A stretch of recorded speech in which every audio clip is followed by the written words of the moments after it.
Welcome to day 226 of our Let's Grow Annual Challenge. Sharon Horne-Ellstrom here, and today we are talking about confidence growth, of course, because this whole month we're focusing on our confidence and how we can help it to grow so we can become the person we want to be, so we can show up in our lives the way we want to show up, confidently knowing with 100% certainty that no matter what comes our way, we're going to figure it out, we're going to handle it.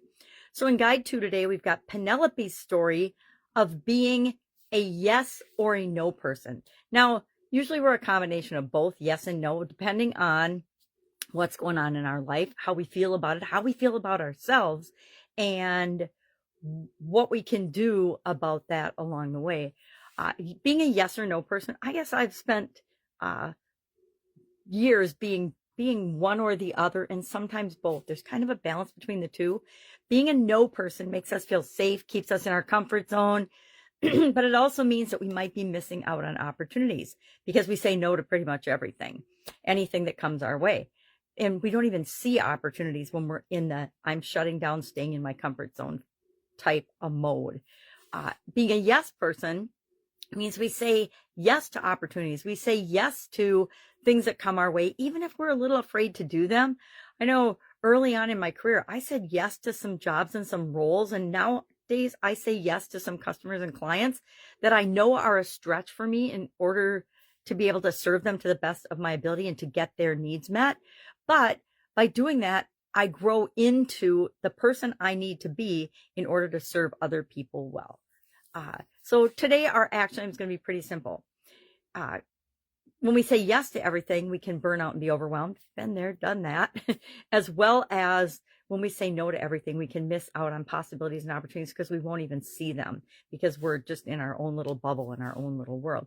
So how do you balance that? That's our question today, is what is one way that you can use to balance, and share it in the comments below, balance between being a yes and no person. And guess what? None of us are 100% one way or 100% the other. Some of us, everything's on a spectrum, right?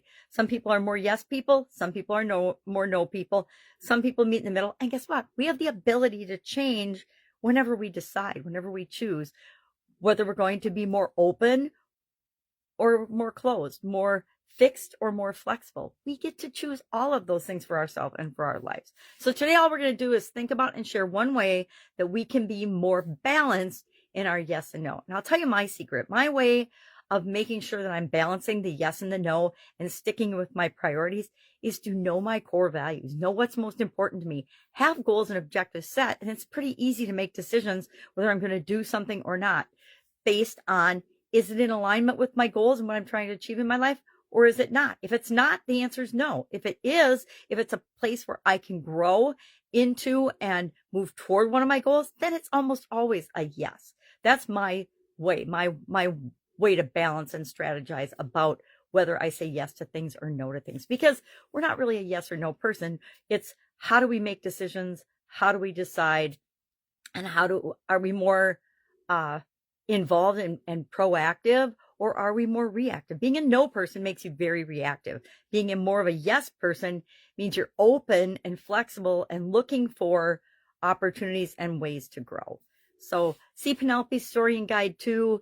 If you have any questions, if you need any help with this, if you're like, I have no idea whether I'm a yes or no person, I bet if we talk for 3 to 5 minutes, I can tell you where you're at right now. Doesn't mean you're always there, but where you are at right now. It's like there's certain areas and aspects of my life I'm not where I want to be right now, but I know that where I am right now is a culmination of all the experiences I've had up until now, all the choices, all the decisions, all the thoughts, all the beliefs I've had that have led me to this exact place.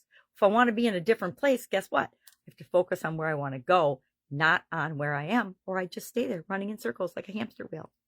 All right, any questions? You know what to do. Ask. Otherwise, I'll be with you tomorrow. Have a fantastic day.